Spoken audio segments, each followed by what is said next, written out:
There's a feeling you get when you're not sure if something's wrong, but you know something's off. It's not the kind of thing you can explain to anyone, but deep down, in the pit of your stomach, you feel it.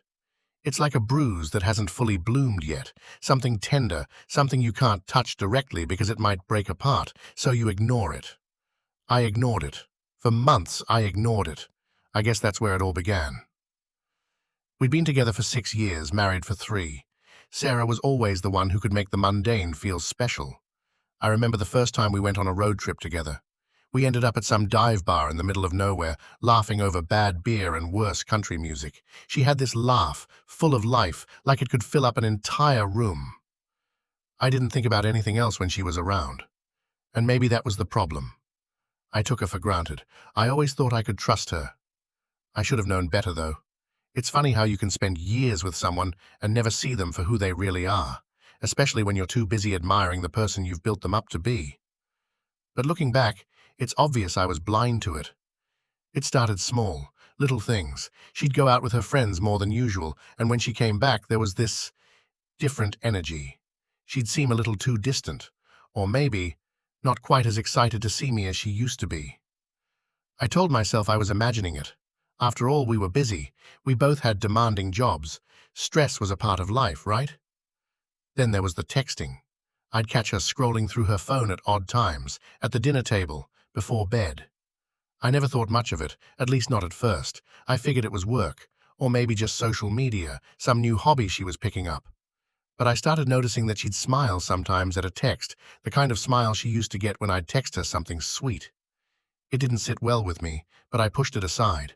The worst part was how she seemed to pull away from me, even though she was still physically there. She'd be right next to me, but there was a distance. It's strange how you can share a bed with someone and feel like you're both on opposite ends of the world.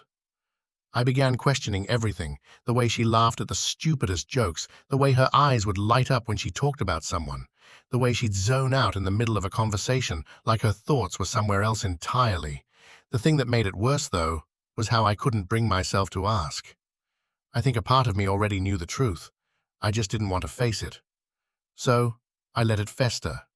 And that's how things began to change. But I still didn't know who or what I was dealing with. It's odd how quickly you start to accept things that don't sit right, like you're just making peace with a new kind of uncomfortable. That was me. Every day, I went through the motions, doing what I had to do, pretending like nothing was wrong. But I couldn't shake the feeling that something was slipping away. One night, Sarah didn't come home when she said she would. It wasn't like her. She usually texted or called if she was running late, but not that night. I texted her, then called. No answer. My chest tightened. After a while, she picked up. Her voice sounded off, too casual, too distant. "Hey, babe, what's up?" "Where are you?" I asked, trying to keep my voice steady. "Oh, just out with some friends. I'll be home soon." Her words were too quick, too rehearsed.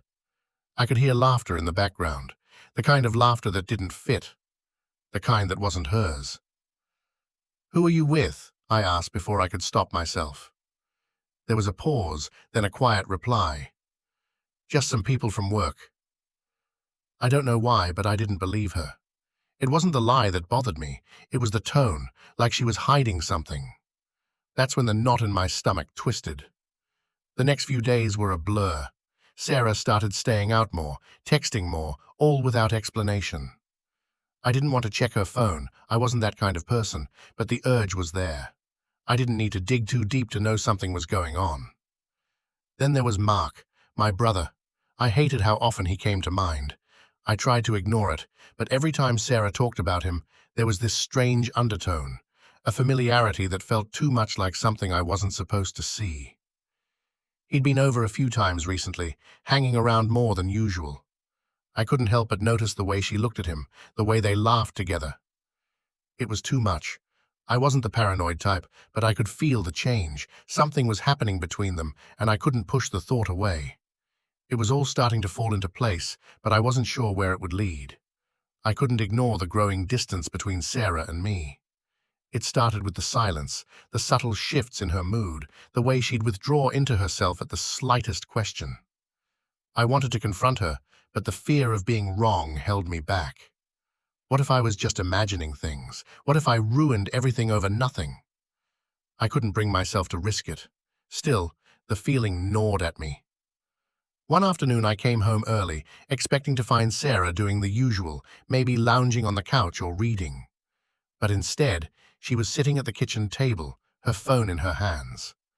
When she saw me walk in, she quickly lowered it, hiding the screen from view. Her eyes darted to the side, and she forced a smile. "Hey," I said, trying to sound normal. "What's up?" "Just tired," she answered, a little too quickly. I nodded, but something in her tone didn't sit right. She was hiding something. I tried to brush it off, but the knot in my stomach only tightened. It wasn't the first time I'd caught her acting distant, but now I couldn't ignore it. Later that night, she went out with friends again. I was sitting on the couch when my phone buzzed with a text from Mark. "Can I swing by later? Need to grab something from your place." I hesitated. It was late, but I agreed. I wasn't sure why I felt uneasy, but I couldn't shake the sense that something was wrong. Mark arrived an hour later, a little too late for a casual visit. He sat down beside me, the usual ease in his posture missing. There was a tightness in his smile, like he was trying to mask something. "Everything good?" he asked, his voice low. "Yeah," I replied, though my voice felt off even to me. We sat in silence for a moment. I watched him, trying to push the suspicion out of my head. But I couldn't. Something about him, something about the way he avoided eye contact, made the hairs on the back of my neck stand up. It wasn't paranoia. I wasn't imagining it. There was something he wasn't telling me, something he was hiding. The next few days passed in a blur, each one feeling more like a reflection of the last. Sarah continued with her late nights and vague explanations. I could see it in her eyes, the same thing I had been feeling. A gap widening between us, though neither of us had the guts to close it. I told myself it was temporary. Maybe it was just a phase. Maybe the stress of everything was just wearing us both down. But deep down, I knew I was lying to myself. I couldn't ignore it anymore. One evening, she was getting ready to go out again. I had started to lose track of how many times this had happened. She looked stunning, as always, in a dress that I couldn't remember her wearing before. It was a soft shade of blue, one that made her eyes pop. She caught me staring and smiled. "What?" she asked, brushing her hair back with one hand. I shook my head, trying to act casual. "Nothing. You look great." She smiled again, a little too wide before grabbing her purse. "Thanks. I'll be back late. Don't wait up." There was something in her tone, something that felt rehearsed. I forced myself to stay calm, but my hands were already shaking. I had to know. I couldn't keep pretending anymore. Once she left, I grabbed my coat and slipped out the door quietly, careful not to make a sound. I told myself I wasn't going to follow her, but the urge was too strong. I couldn't stay behind, just wondering where she was going, who she was meeting. I needed to see for myself. I drove a few blocks behind her, keeping my distance, heart pounding in my chest. She drove into a part of town I wasn't familiar with. It was quiet, dark, with little traffic. The lights were low, and I couldn't see much. She parked outside a bar I'd never been to before. I waited for what felt like an eternity before she finally stepped out of her car. She looked around, checking her phone. I stayed in my car, barely breathing, watching her walk toward the entrance of the bar. It wasn't the bar that bothered me. It was who she was with. A figure stepped out of the shadows beside her. Mark. I froze, my hand gripping the steering wheel so tight I thought I might snap it. They spoke for a moment and then she laughed. That laugh, the one I hadn't heard in weeks. It was warm, genuine, but it wasn't for me. They walked inside together. I sat there for a long time, unable to move. Every thought in my head was a mess. The world seemed to collapse around me. I wasn't ready for what I had seen, but I couldn't unsee it. I sat in the car for what felt like hours, staring at the bar. My mind raced, but I couldn't move. Sarah and Mark had walked in together like it was nothing, laughing and talking like old friends, but there was something wrong about it. It felt wrong. I could feel it deep in my chest. I'd never been the type to follow her, to snoop, but tonight I had crossed a line, and now that I had, I couldn't unsee what I had just seen.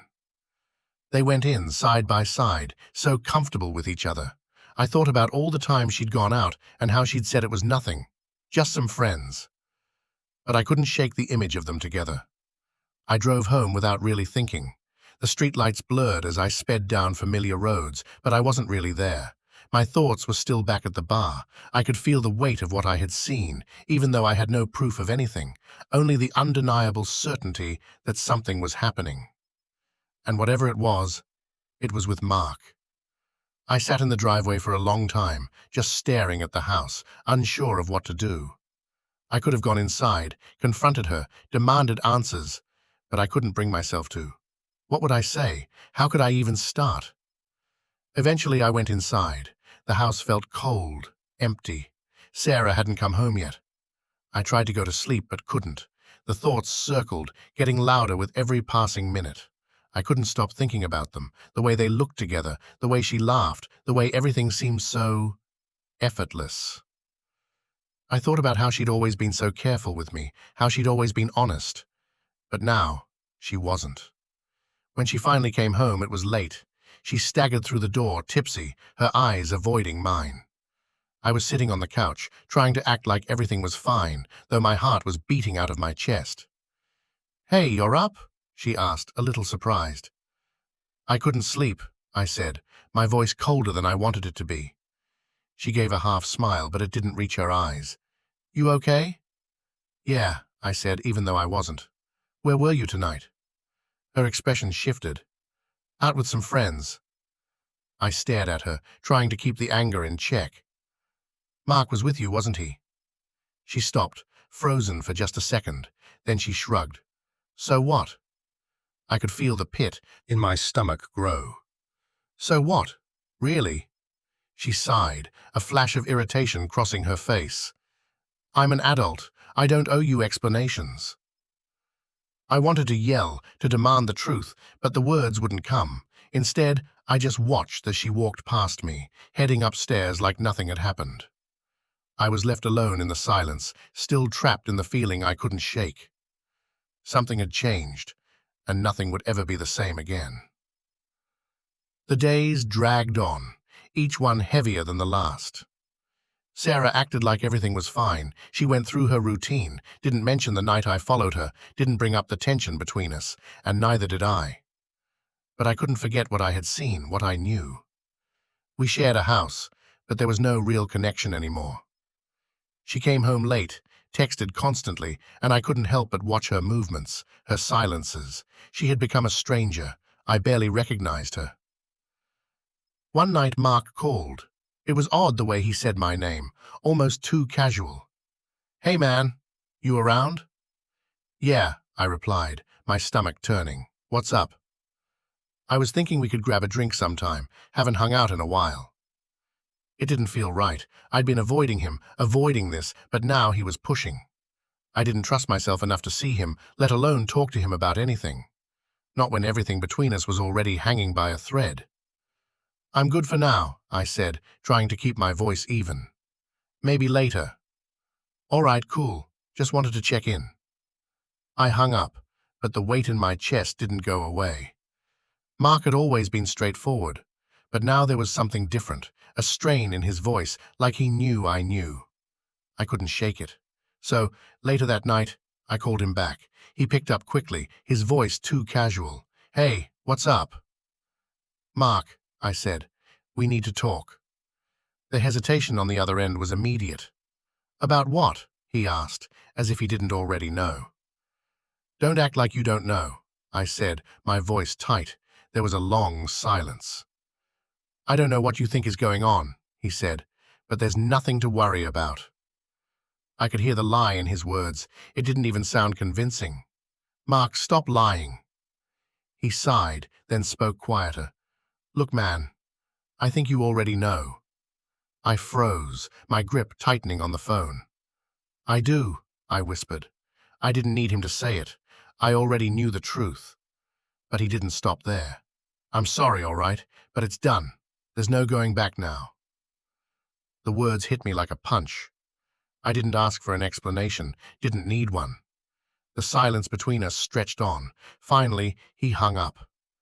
I stared at the phone in my hand. I'd been waiting for confirmation. I had it now. But it didn't feel like relief. It felt like the walls had finally closed in. I couldn't unhear what he'd said. The next few days felt like I was walking in a fog.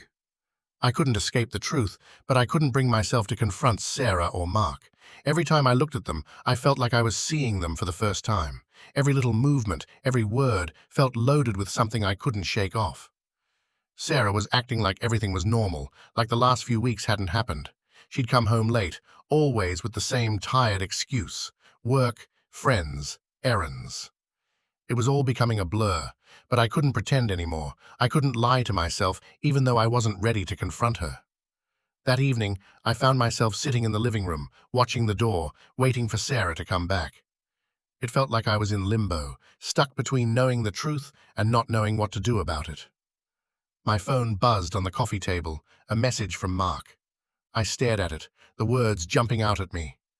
"We should talk, soon." I didn't respond. I couldn't. The last time I'd talked to him, I had heard the apology in his voice, and I hated how much I needed to hear him say it again. But I wasn't going to ask for it. I wasn't going to beg for him to admit it again. I already knew. Minutes later, Sarah came in, like nothing was wrong. She hung her coat up and turned to me, her face a little too eager. "Hey," she said, forcing a smile. "How's your day?" I couldn't look at her. Not like that. Not when everything I'd seen was still fresh. I gave a half-hearted shrug. Same old. She seemed to sense the shift, but instead of asking, she just nodded. Then she went into the kitchen. I sat there, staring at the spot where she had stood. My heart felt heavy, like it was trying to tell me something I couldn't ignore anymore. After a long pause, she came back into the living room with a glass of wine in her hand. "You want to talk about it?" she asked, sitting down across from me. I froze. The words hung in the air, and for a second, I thought I might say it. I thought I might confront her. But I didn't. I couldn't. There was no point. I wasn't ready to hear her lies. "I don't know what you're talking about," I said finally, my voice colder than I intended. She didn't react right away, but I saw the way her eyes flickered. She knew. She could feel the distance now. Instead of pressing, she just nodded. "Okay." And just like that, she moved on, like nothing had happened. I watched her walk away, and for the first time, I realized just how far gone we were. She never said it, and neither did I, but we both knew. The days felt endless. Sarah and I moved like strangers, drifting past each other without speaking about what had broken between us. She still came home late, still had her excuses, but I couldn't pretend anymore. It wasn't just the distance between us, it was the silence. Mark called again. I didn't pick up. There was no point. I already knew what was going on, and no apology would change it. One afternoon, I came home early. Sarah was on the couch, staring at her phone. She didn't see me at first. I stood in the doorway watching her. Part of me wanted to leave to avoid this confrontation, but I couldn't anymore. I needed to face it. "Hey," I said. She looked up quickly, surprised, then forced a smile. "You're home early." "Yeah," I muttered. "Needed a break." She nodded and went back to her phone. I could feel the tension between us, thick and unspoken. I couldn't wait any longer. "I know what's going on," I said. Her eyes snapped up, wide with shock. She tried to look away, but I saw her freeze. "I saw you with Mark the other night," I continued. "You both went in together." For a moment she didn't speak. Her face was a mix of guilt and something else I couldn't read. Finally she spoke. "It's not what you think," she said, but even her voice was unsure. "Then what is it?" I demanded. "What's going on, Sarah? You've been lying to me." She hesitated, taking a slow breath. "It's complicated." "Complicated?" I repeated, shaking my head. "You've been disappearing every night and saying it's nothing, and now it's complicated. Either you're with him or you're not. Which is it?" She stared at the floor, then slowly met my eyes. "It's been over for a while," she whispered. I felt the air leave my lungs. The words hit harder than I'd expected. "So that's it?" I said, barely able to get the words out. "You just gave up on us." She didn't say anything. Her silence was louder than any answer. I couldn't stay in the room with her anymore. I turned and walked away, my chest tight.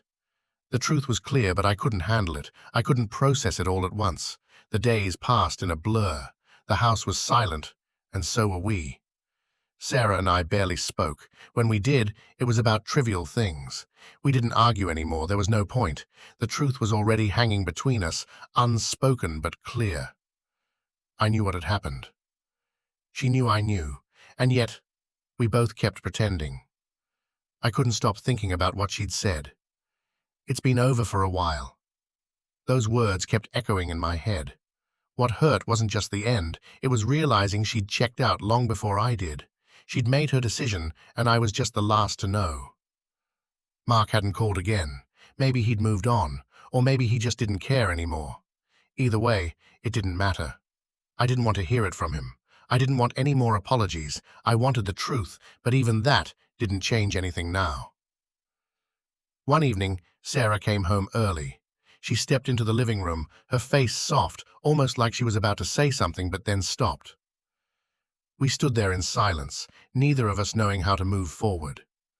She opened her mouth to speak, then hesitated. Finally, she said, "You want to talk about it?" I looked at her, trying to figure out if she meant it. But I couldn't. I felt drained. There was no fight left in me, no desire to make her explain herself. It wouldn't bring back what we had.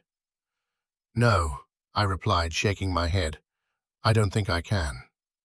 She didn't argue, didn't try to change my mind. Instead, she just nodded, her expression distant, and turned toward the stairs. I heard the bedroom door click shut behind her. It felt final. The sound of the door closing was louder than any argument could have been. I stayed on the couch for hours, staring at the empty space. Part of me wanted to scream, to demand answers, but it all felt pointless. There was nothing left to fix. I wasn't even sure if I wanted to anymore. The next morning she was gone when I woke up. The sound of her car leaving the driveway was faint, but it felt like it had been deafening. I didn't know if I was relieved or just numb. Part of me wished she would stay, but I didn't have the strength to ask for it. I spent the day alone, avoiding my phone, ignoring everything. The world outside felt distant. I couldn't shake the feeling that it wasn't my life anymore. It was just something I was watching happen. That night, I went to bed alone. And for the first time, I didn't wonder where she was.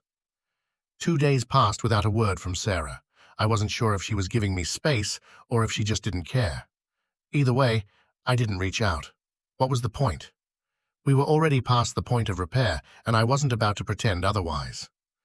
Then, on the 3rd day, my phone buzzed. A message from her. "Can we talk?" I stared at the screen for a moment. What could we possibly talk about that we hadn't already said? I didn't answer right away. The weight of it all sat heavy on my chest, but after a few minutes, I found myself typing back.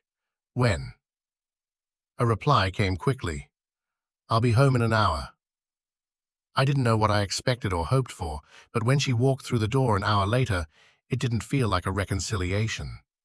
It felt like the last scene of a play neither of us wanted to finish. She hesitated at the door, watching me. I didn't move. I didn't say anything. I just waited for her to speak. "I didn't come here to fight," she said softly, her eyes on the floor. "I just don't know how to fix this." I chuckled, though it was sharp and bitter. "You're right. We can't fix this." She winced at the words, her shoulders dropping. For a moment, I thought she might cry, but she didn't. Instead, she stepped closer, and her voice cracked. "I'm sorry," she whispered. "I never meant for it to go this far." "Then why did you?" The question was out before I could stop it, and I hated myself for asking it. "Why did you let it get this bad?" She didn't answer. She just looked at me, her face a mixture of guilt and something I couldn't place. She took a shaky breath. "I don't know," she said, her voice barely above a whisper. "I thought I could just walk away from it all, but I can't. It's never been that easy." I looked away, the anger and hurt rising again, but I held it back. I wanted to tell her it was too late, that I couldn't forgive her, But I didn't say anything. I just stood there, numb. "I'm leaving," she said quietly. The words barely registered at first. For good. It hit me harder than I expected, the finality of it. I nodded, though I didn't know why. Maybe I was relieved it was over, maybe just too drained to fight anymore. She walked past me, heading toward the door, but paused. She turned back one last time. "Goodbye," she said, her voice almost fragile. And then she was gone. The house felt emptier than I expected. I thought the silence would hit me harder, but it didn't. It settled around me like an old coat I had forgotten to take off. Every room seemed distant, as though I wasn't really living here anymore. The life Sarah and I had shared, the one I had thought was permanent, was gone. I spent the first few days trying to keep myself busy. Work, errands, whatever I could find to fill the space, but the emptiness lingered. Even when I was out, even when I was surrounded by noise, I couldn't escape the silence that had taken over my life. I didn't reach out to Sarah. There was no point. She had made her decision, and I wasn't going to chase after her. That part of me, the one that wanted to fix things, had died the moment she walked out the door. I spent evenings alone, staring at the TV or flipping through channels, but never really watching. It was all background noise to the chaos in my head. I kept going over everything.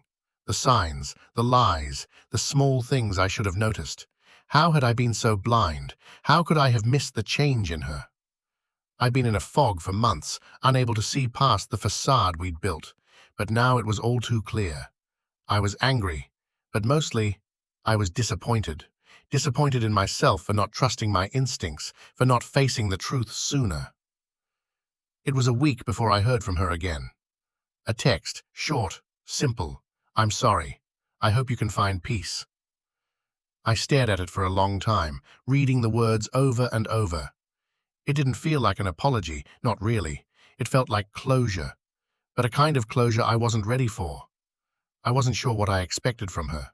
Maybe I wanted her to admit everything, to beg for forgiveness, but I knew that wasn't going to happen. I didn't respond. What was there to say? She had already made her choice, and so had I. I put the phone down and went to bed, staring at the ceiling, wondering how long it would take for the weight to lift, how long it would take for this to stop hurting. But I knew the answer. Time didn't heal everything. Some wounds stayed open longer than others. Days blurred into each other. I kept to myself, keeping busy with work, spending more time at the gym. But the ache was always there, simmering beneath the surface. I couldn't shake the feeling that I was just existing, moving through life without really living it. The apartment felt different, like a shell of what it used to be. The empty spaces where Sarah's things had been were glaring reminders of what I had lost. The kitchen, once a place where we'd share meals and laugh over simple things, now felt cold and impersonal. I didn't cook anymore. It wasn't that I didn't have the appetite, I just didn't want to. One evening, I found myself standing in front of the mirror, something I hadn't done in days. I didn't like what I saw. I'd stopped shaving regularly. I'd let my hair grow out. The person looking back at me was a stranger. He was tired, worn out, like he'd been running on empty for far too long. It felt like a small death, the way everything had fallen apart, not just the relationship with Sarah, but with myself too. I had lost something, some part of me that had been built over years, and now I didn't know how to get it back. I picked up my phone, another text from Sarah. It had been a few days since the last one, but she hadn't tried to reach out since. "I'm sorry for everything. I hope you're doing okay."